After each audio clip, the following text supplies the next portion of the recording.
হাতে মাখা ইঁচড়ের রেসিপি মাত্র 10 মিনিটে নামমাত্র তেলে বানিয়ে নেব। নমস্কার বন্ধুরা, আমি সোমা, সোমাস কিচেনে সকলকে স্বাগত। ইঁচড় তো আপনারা অনেক রকমভাবেই রান্না করেছেন।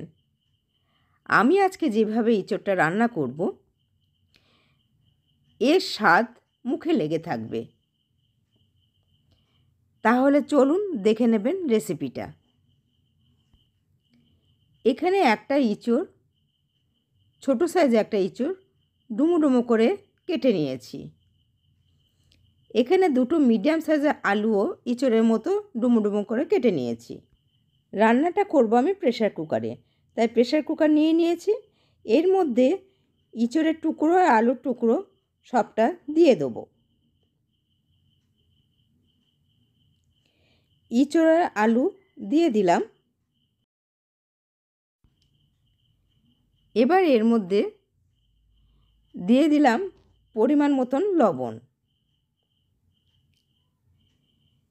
দিয়ে দিলাম হলুদ গুঁড়ো হাফ চামচ, আর দিয়ে দেবো হাফ চামচ পরিমাণে লঙ্কার গুঁড়ো। মিক্সির কন্টেনারে একটা বড় সাইজের পেঁয়াজ নিয়ে একটুখানি একবার ঘুরিয়ে নিয়েছি, সেটা দিয়ে দিলাম। এখানে নিয়ে নিয়েছি 1 ইঞ্চি পরিমাণে আদা আর 6 কোয়া রসুন একসাথে পেস্ট করে রেখেছি, সেটাও দিয়ে দিলাম। এবার গরম মশলা গুঁড়ো দেব 1/4 চামচ, আর সর্ষের তেল দেব 2 চামচ। এবার সব কিছু খুব ভালো করে মেখে নিতে হবে। হাত দিয়ে খুব ভালো করে মেখে নিচ্ছি।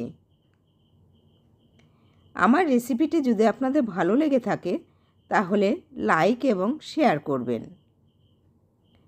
নতুন বন্ধু যারা আমার চ্যানেলটা এখনও সাবস্ক্রাইব করেননি, তারা সাবস্ক্রাইব করে পাশে থাকা বেল আইকনটা একটু প্রেস করে দেবেন। তাহলে আমি যখন নতুন কোনো ভিডিও আপলোড করব আপনাদের কাছে নোটিফিকেশান পৌঁছে যাবে। ইঁচড়টা খুব ভালোভাবে মেখে নিলাম। এবার পরিমাণ মতন জল দিয়ে দিলাম।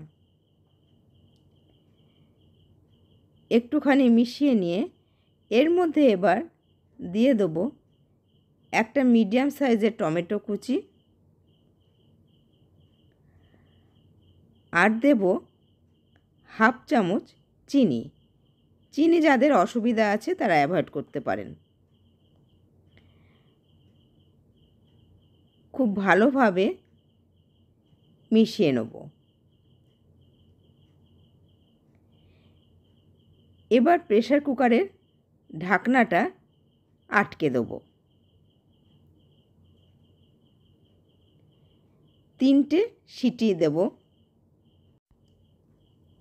প্রেসার কুকারে 3টে সিটি দিয়ে আপনা থেকে ঠান্ডা হতে দিয়েছিলাম। এবার ঢাকনাটা খুলে নিলাম। দেখুন, অসাধারণ হয়েছে দেখতে। খুব অল্প সময়ে খুব অল্প তেলে আমি রেসিপিটা বানালাম।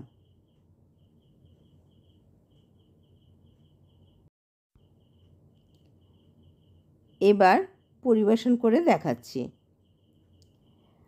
আমার চ্যানেলে রান্নার ভিডিও ছাড়াও বেশ কিছু যোগব্যায়ামের ভিডিও দেয়া আছে। আমি ডেসক্রিপশান বক্সে লিঙ্কগুলো দিয়ে দেবো, আপনাদের ইচ্ছা হলে দেখে নিতে পারেন।